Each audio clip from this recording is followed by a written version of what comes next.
Geophysicists are now hypothesizing about the San Andreas fault line triggering a massive earthquake, and this is due to new information, a new study that is showing that the fault may be at a higher risk than previously thought.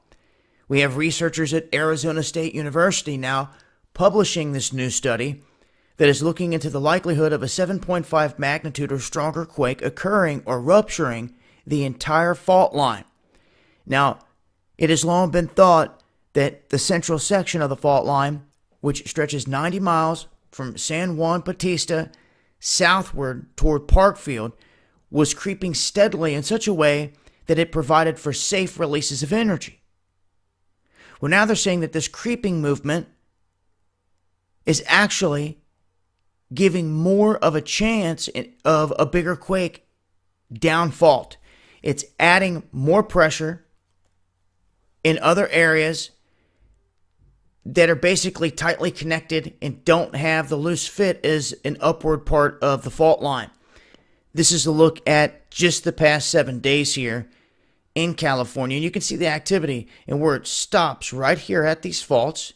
I've talked about the Juan de Fuca and these plates and everything else, the Cascadia, several times before in past videos that you can check out if you've missed them.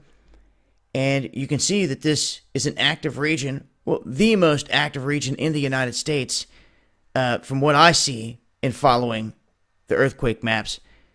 But Southern California, among the most active of all these regions, all the way down toward the Salton Sea, as you can see right here. And right here, this is a key spot I always talk about. This is where that fault kind of breaks loose right at the Salton Sea and then picks back up here in terms of a fault line on the other side. You can see how we got swarming little pockets around this area. It's just one to keep an eye on because this is an area they project that if it ever does come unzipped, it's going to start here and make its way to the northwest.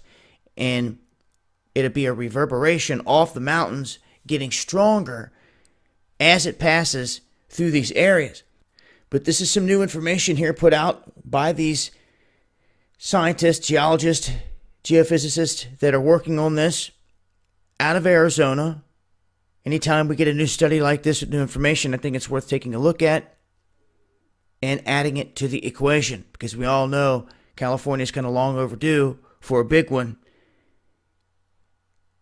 And this information helps in trying to decipher all of that. But I'll leave a link and I'll continue to update with more info as I come across it. As always, this has been Dabu7. Peace.